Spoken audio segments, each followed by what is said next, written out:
Hi, Michael Buffer here, and let's get ready for FM Boxing Media. This is Frankie Morgan here from FM Boxing Media, brought to you by the High Protein Company and Essex Event Hire. And today, I'm joined. Where's the mic? The mic's disappeared for this one. Yeah. New mic coming. Okay. Mic coming. We've got a certain logo on this one that I spoke to you about, so hopefully that'll be coming soon. But I'm joined today by Johnny Clark. Been joined by you quite a lot recently. Yeah, no one's seen it. You bored of me yet? Yeah, no one's actually been able to see it yet, but we've been working on something the last few weeks. I think we've got a fair bit of behind the scenes, haven't we? Yeah, it's been all right. The thing is, you'd have to be with me 24/7, like literally laying in bed with me to get all the exclusives. But I think it's been really good, and hopefully people get a bit more insight to what I actually do compared to most as well. Yeah, even little things like today, when I turn up, I see you getting stuff out the back of the car and it's setting up like this big sign behind you.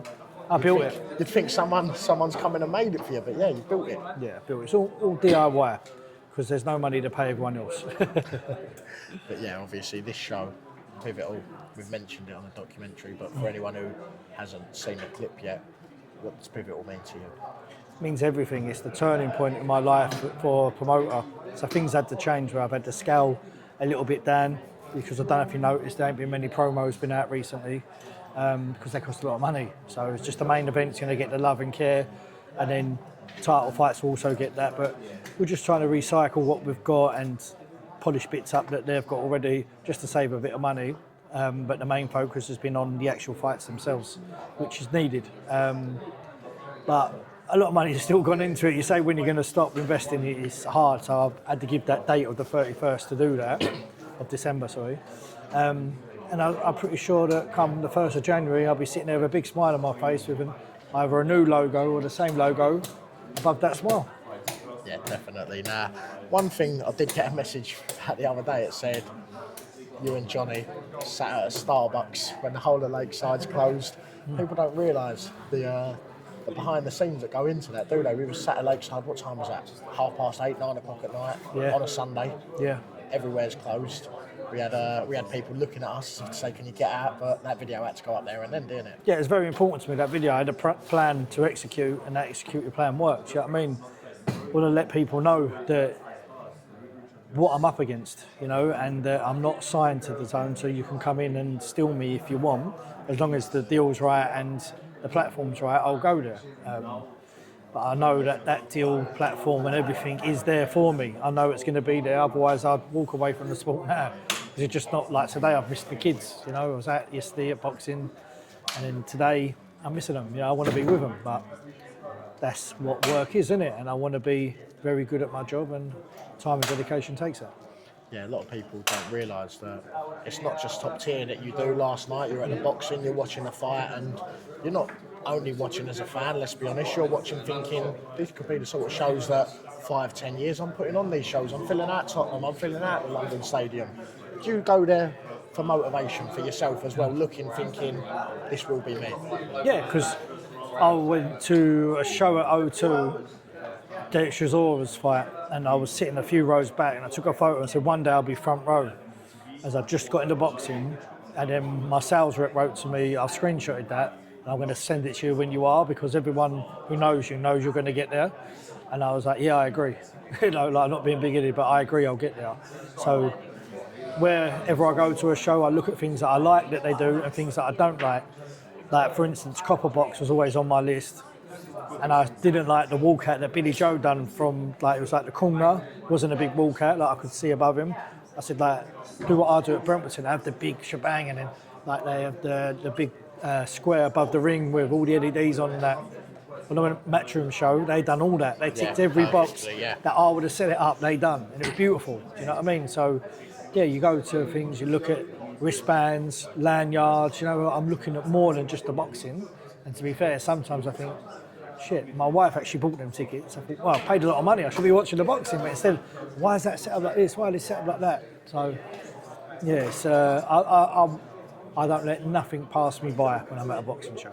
Yeah, one thing I want to touch on about that interview we done with Goodwin, a lot of people might not have seen the full thing because we sat down for a good 10 minutes and the clip is only about a minute and a half, but in that you touched on the fact that York will cost a certain amount of money, but if you want to stream, which isn't done on a lot of other shows, you've got to pay an extra £3,000, is it? 2,000, yeah. £2,000 on top. Then you've also got to pay for your own cameras. That doesn't come with the cameras. It doesn't come with the mics. It doesn't come with a commentator. No. That just comes with the rights to film. Yeah. Now, little things like that set you apart from the rest, but they cost a lot more money. How important is it though that you spend that extra money? It's very important. Without the sponsors so far, I couldn't do it. So hopefully I can get a few more sponsors come on. Because if a TV deal isn't there for Small Hall, then fine, then maybe a sponsors or one of the big boys can support what we're doing. That's the aim of the videos. And do you know what? I'm starting to feel a bit negative because I'm always moaning about it as well. I just want to come on the interview and be happy and talk about how good my fight is coming up. At the moment, I'm on here, I'm screaming, someone back me, someone support me, get behind Small Hall Boxing. I'm not even saying it's me, it's the boxers. You know what I mean? And top tiers, the best boxers, I believe, only the best boxers get on my show, or the best 50-50s. I don't go by ticket sellers, so you know the quality on my shows is top tier, and I need to push them. So I need someone behind me helping me with the finances. And I just can't wait till the day where that's all done, and I can just be Yazzie Al-Gainer. You know what I mean? I just spoke to Yassi and I said, looking at the likes of Konstantin Ursa, and I said this already in my inbox, and I said, Johnny's now got that relationship with Frank where his fighters could go to Frank Warren. How positive does that make you feel? And every inline fighter, it's like they had a little smile on their face when I said that. It's like they've not actually looked at the fact that you've got a fighter onto Queensbury, but now they're thinking, that will be me. That could be me next. And how much of a big step is it, not only for Ursu, not only for you, but the whole of inline boxing, that you have got a fighter into that level now? Yeah, I'm going to be honest with you. I want a boxer in every stable. You know, I want one in Matchroom, I want one in Boxer, I want one at Queensbury, tick. I want one in Misfits Pros. Do you know what I mean? I want one everywhere. MVP, female, I want one there. So I can have a dialogue with him and say, look, I've just signed an unbelievable fighter. Have a look at him. If you're not happy now, tell me what would make you sign him or her. They tell me, we'll go out and do it, and there you go. We'll live up to what you promised. Do you reckon you could manage me into the Misfits, the actual Misfits? No. Not while I'm unfit. Definitely not while I'm unfit. You've already ducked Sonny Edwards, so I'm not going to have it. I'll show you the DMs. I've got them on my phone. Sonny didn't answer for the sparring. Okay. I was, do you know what? I was never been so buzzing for content not to be coming out. No. Normally I'd look at that and think gold, but yeah, I thought I'll leave that one. I'll save the ribs. But main event, yes, he's on. More belts than.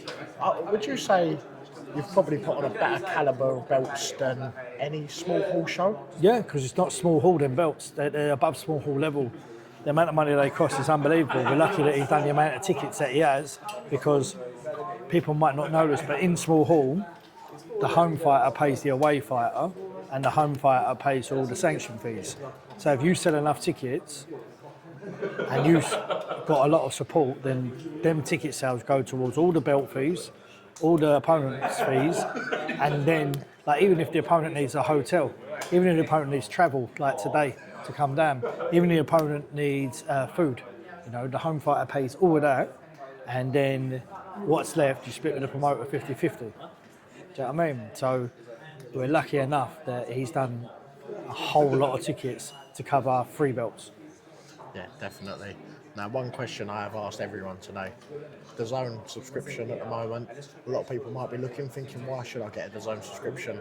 Now, if you were to go through this card from the bottom to the top, because I think the card alone, just looking at the photo, there's a good reason to buy a DAZN subscription. But if you were to list one reason, what would that reason be? Because you're supporting boxing and you're supporting Small Hall boxing. Not only that, like, you're going to watch this show and you're going to think this show was as good as the Netflix show last night. For competitiveness, it is better than that show last night. You're going to be much satisfied by paying that subscription for that month than watching this one show than what my wife spent £700 a ticket on last night to take me to watch that show. These fights are unreal, so evenly matched. And then you've got the likes of Sam Noakes and Henry Turner dropping down from the level above just to even show off even more. One thing I did ask you about the other day is there's a lot of boxing media that are getting their DAZN affiliate links. I've actually got one myself, but I spoke to you about it and you've not got one. No. Now, is this something that should maybe be introduced? Because obviously you've not got a deal with DAZN, but if people come along, they could maybe chuck them a little discount for watching Top Tier. They could even give every one of your fighters a little affiliate link, and then the fighters could earn a bit of money out of selling the own subscriptions as well, couldn't they? Yeah, more money the better. More money for my boxers the better. Definitely. If there's one thing we want to touch on, obviously we spoke about the name Pivotal. We spoke about by the end of this year, this could be the end of Top Tier. This could be the end of Johnny Clark in boxing. Now, if there's one final message out to the sponsors that could come on board, what would your final message be? Save boxing.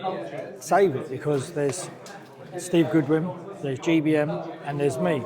3 of the best small hall or up and coming boxing promoters that there's been. 2 of them had to go. Steve lasted 16 years. GBM spent millions. Then there's me, and I'm not in the millions yet, but we're getting close. And it's me funding it. And if you want to get your brand out there, if you want to feel good at night, you know what I mean. And if you want to support the next generation of boxers, then it's coming through me. You might get your like Leo Watangs and whatnot that are going to get signed because they're unbelievable, and I witnessed him firsthand the other day how unreal he is. But there's also like a Josh Warrington, a Lee Wood, you know what I mean, how they come through. You've got the small hall boxing scene, it makes stars, and it shows you the hard gritty way. So when they're up there, like the Maxi Hughes and that, like sometimes they've got to drop back down, but where they're going to go?